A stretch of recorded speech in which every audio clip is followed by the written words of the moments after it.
எல்லாருக்கும் வணக்கம். நான் Hema Subramanian. Welcome to home cooking Tamil. பொதுவாக நம்ம வீட்டில் வந்து ரைஸ் வைக்கும்போது, அதாவது சாதம் வைக்கும்போது சில டைம் கொஞ்சம் மீதி ஏதாவது இருக்கும். ஸோ அந்த டைமில் இந்த மாதிரி மீதி இருக்கிற சாதத்தை என்ன பண்ணுறது நம்ம நிறைய யோசிப்போம். யூஸ்வலாக நம்ம வந்து ஏதாவது வெரைட்டி ரைஸ் பண்ணுவோம், இல்லைனா கஞ்சி மாதிரி குடிப்போம். பட் இன்றைக்கி வந்து இந்த மீதி இருக்கிற சாதத்தை வச்சு ஒரு அருமையான பக்கோடா ரெசிபி தான் உங்களுக்கு காட்ட போகிறேன். ஸோ வாங்க இது எப்படி செய்கிறதுன்னு பார்க்கலாம்.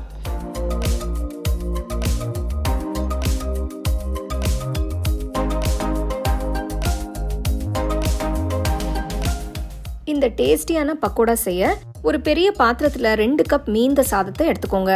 முதல் நாள் வடித்த இல்லைனா அன்னைக்கு காலையில் செய்த சாதம் யூஸ் பண்ணி இதை ஒரு ஈவினிங் ஸ்நாக்காக நீங்கள் செஞ்சு கொடுக்கலாம்.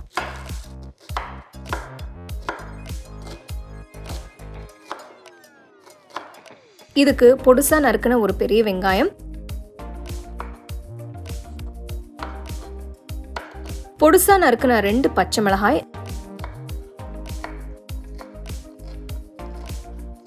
நறுக்கின ஒரு துண்டு இஞ்சி,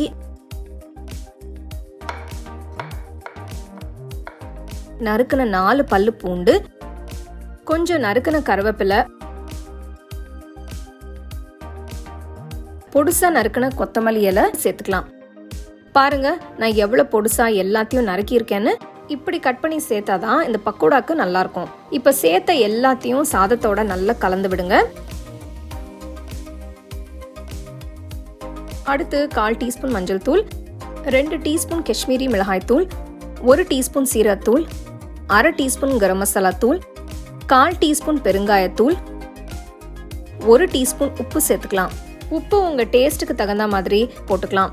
சேர்த்த பொருள் எல்லாத்தையும் நம்ம சாதத்தோட மிக்ஸ் பண்ண போறோம். அதுக்கு நான் இப்போ 1/2 கப் கடலை மாவு, கிறிஸ்பியா இருக்கிறதுக்கு 1/4 கப் அரிசி மாவு சேர்க்கிறேன்.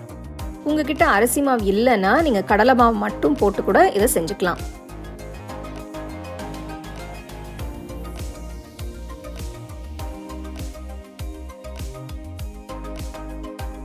ஒரு டீஸ்பூன் எண்ணெயை ஊற்றி நல்ல கையால மசிச்சு பிசைஞ்சுக்கோங்க.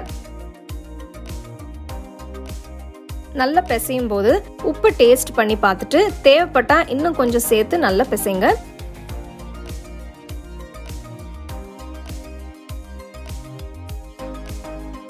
இப்போ பக்கோடா கலவை ரெடி ஆயிடுச்சு. இப்போ உள்ளங்கையில் கொஞ்சம் எண்ணெய் தடவிக்கலாம். அப்போதான் உருட்ட ஈஸியா வரும். கலவையிலிருந்து கொஞ்சமா எடுத்து உங்களுக்கு விருப்பமான ஷேப்புக்கு உருட்டிக்கோங்க. நான் இப்போ விரல் நீளத்துக்கு பக்கோடாவை உருட்டுறேன். நீங்க இதை ரவுண்டா கூட செஞ்சுக்கலாம். விரல் நீள பக்கோடாவை செய்யும் போது ரொம்ப திக்காவும் இல்லாம ரொம்ப தின்னாவும் இல்லாம மீடியம் சைஸ்க்கு உருட்டா சரியா இருக்கும். இப்படியே எல்லாத்தையும் உருட்டிக்கலாம்.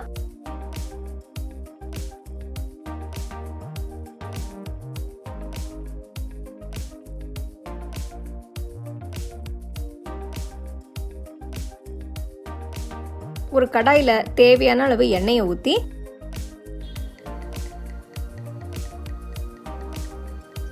எண்ணெய் சூடானதும் மெதுவா ஒண்ணா நம்ம உருட்டி வச்சிருக்கிற பக்கோடாவை சூடான எண்ணெயில் போடலாம். ஸ்டோவை மீடியம் லோ ஃப்ளேம்லேயே வச்சு பொரிக்கணும். அப்போ தான் உள்ளெல்லாம் நல்லா ஃப்ரை ஆகி கிறிஸ்பியான டெக்ஸ்டர் கிடைக்கும். எல்லா பக்கமும் நல்ல கோல்டன் கலர் வர வரைக்கும் நல்லா பொரிச்சிடுங்க.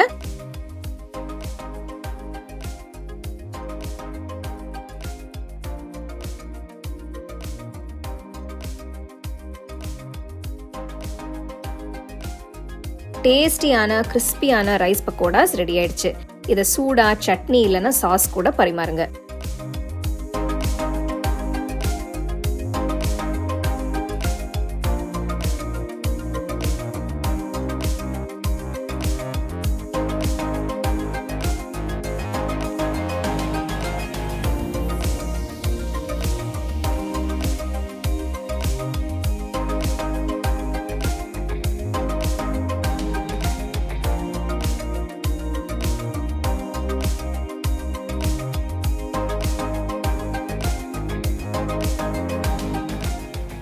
பார்த்தீங்க இல்லையா, அந்த ரைஸ் பக்கோடா எவ்வளோ அருமையாக, எவ்வளோ கிறிஸ்பியாக, எவ்வளோ டேஸ்டியாக இருக்குன்னு.